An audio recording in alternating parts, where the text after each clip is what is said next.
अभी तक पाकिस्तान मुस्लिम लीग नून की तरफ से खामोशी, लेकिन इस वक्त ग्राउंड के ऊपर मजीद तेज अगर तीर बरसाए जा रहे हैं वो पाकिस्तान पीपल्स पार्टी की जानिब से पाकिस्तान मुस्लिम लीग नून की तरफ। बिलावल ने आज तो ये कह दिया कि यहाँ तो अब यही नहीं पता कि बयानिया किसका है, बड़े मियाँ साहब का या छोटे मियाँ साहब का। या सर, ये तो हमने बिलावल की तकरीर सुन ली, मरियम की सुन ली। मरियम ने एक लफ्ज़ आज कहा और मरियम का वो लफ्ज़ जो है वो बड़ा चल रहा है आज भारतीय मीडिया पे, और मुझे नहीं समझ आई कि उनको तकरीर लिख कर देने वाले या मरियम साहबा ख़ुद तकरीर करती हैं तो उन्हें फ़िक्रा अदा करते हुए, लफ्ज़ अदा करते हुए सोचना चाहिए। आज उन्होंने कहा जी हम कश्मीर को सूबा नहीं बनने देंगे। भाई कश्मीर को कब कोई सूबा बना रहा है? कश्मीर आज़ाद कश्मीर है, उसकी एक अपनी हैसियत है और हमेशा हमने तस्लीम किया है। इसलिए वहाँ पे इलेक्शन लहदा है, वहाँ का चीफ जस्टिस साहब लहदा है, वहाँ के IG लहदा है, वहाँ की गवर्नमेंट लहदा है, वहाँ का वज़ीर आज़म लहदा है, वहाँ की सब चीज़ें लहदा है।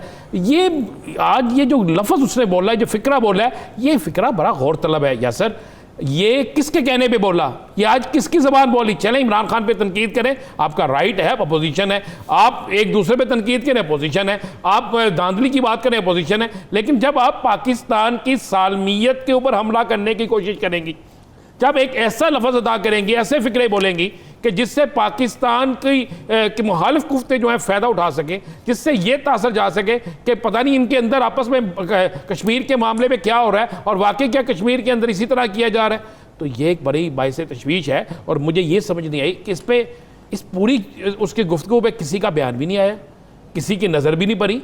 लेकिन वो भारतीय मीडिया आप देखें, उस पर वो तरह चल रहा है। इंटरनेशनल मीडिया जो है उस पर चलाने वाले उसको चला रहे हैं। क्यों? आखिरकार इसके पीछे कोई ना कोई तो ऐसा था, किसी ना किसी ने तो ऐसी कैसा तुझे लिख के दिया। मोहतरमा जो है चीज़ लिखी हुई, उनके उस्ताद मोहतरम साथ ही होते हैं, तो बहुत सी चीज़ें वो लिखी हुई पढ़ती हैं, और जब लिखी हुई चीज़ें पढ़ती हैं तो बहुत से ऐसे अल्फाज भी निकल जाते हैं जो इस मुल्क के लिए, ये इस पाकिस्तान की सालमियत के लिए अच्छे नहीं होते। तो यासर, एक तो ये है, इस पर ज़रूर सोचना चाहिए कि ये अल्फाज अगर मरियम साहबा के वैसे ही मुंह से निकल गए हैं तो उनको अपनी अगले जलसे की तकरीर में इस पर माजरत करनी चाहिए। ये तो कह सकती हैं आप, मुझे बताएं क्या कुछ सोच सकता है कि कश्मीर सूबा बनेगा? क्या इस पर कोई अमल, कोई बात हुई? भाई जहाँ तक वह गिलगित बल्तिस्तान है उसके हवाले से ज़रूर बात हुई, उसकी हैसियत और इसकी हैसियत में ज़मीन आसमान का फ़र्क है। तो ये एक तो ये थी। दूसरी बात है यासर, मुस्लिम लीग नून जो है, मरियम तो नहीं बोली, लेकिन मुस्लिम लीग नून के अब वज़रा तो खुल के बोलना शुरू हो गए हैं। अब तो उन्होंने पीपल्स पार्टी भी तनकीद शुरू कर दी है। बात यह है कि पहले वो कहते थे कि सियासी माहौल है, कोई सियासी माहौल नहीं है। आज तो छोटे मियाँ को भी रगड़ा लगा दिया है बिलावल साहब ने, और उन्होंने कह दिया ना बड़े मियाँ की समझ आती है ना छोटे मियाँ की समझ आती है।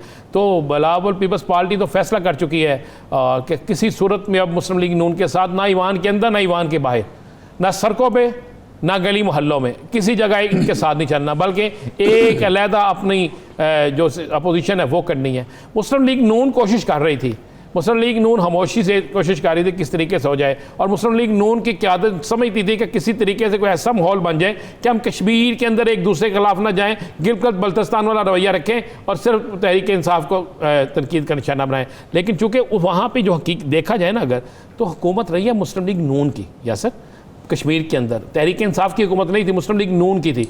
और जब मुस्लिम लीग नून की हुकूमत है तो पहली तनकीद तो उन्हीं को होगी ना, उसके बाद कश्मीर के बाद किसी और की तनकीद होगी। ठीक है, तहरीक इंसाफ के लोगों ने बड़ी हमाकतें की, वहाँ पे गंडापुर साहब ने जिस तरह वो पैसे देने शुरू कर दिए, वज़रा का जाना शुरू हो गया, और वहाँ पे बहुत सी चीज़ें ऐसे आनी शुरू हो गई कि अपोजिशन जो है उसने वैसे भी इन पर तनकीद करनी थी, लेकिन इन्होंने बहुत सा सामान ऐसा मुहैया कर दिया कि इसकी हद ही कोई नहीं। लेकिन यार सर, एक चीज़ तो बड़ी क्लियर है कि पीपल्स पार्टी, मुस्लिम लीग नून और तहरीक इंसाफ तीनों हर सूरत में इस इलेक्शन को अपनी जीत बनाना चाहते हैं। तहरीक इंसाफ की आज मेरे एक बड़े अहम रहनुमा से बात हुई जो दावेदार हैं कि आइंदा वो कश्मीर के अंदर एक अहम पोजीशन पे होंगे। फिर मेरी पाकिस्तान में के एक बड़े तहरीक इंसाफ के ज़िम्मेदार से बात हुई तो उसने बड़ी क्लियर कहा, उसने कहा जी हमें टारगेट दे दिया गया है और हमें ये कह दिया गया है कि हर सूरत में 75% सीटें हमने जीतनी हैं। मैं कहा किस तरह जीतेंगे, क्या आप जीत सकते हैं? कहते हैं हम जीत लेंगे, हम वहाँ पे जिसने भी जीते हम जीत लेंगे। मेरे मुस्लिम लीग नून के बड़े मारूफ उस्ताद मोहतरम से बात हुई जो होते हैं ऐसा, तो उन्होंने कहा जी हमने अपना टारगेट पूरा कर लिया है, ये इलेक्शन अगर हम हार जाते हैं तो 2023 का इलेक्शन हमारे लिए बड़ा खौफनाक होगा, लिहाजा हम इसे 2023 की रैसल समझ के इलेक्शन ला रहे हैं, हर सूरत में जीतेंगे।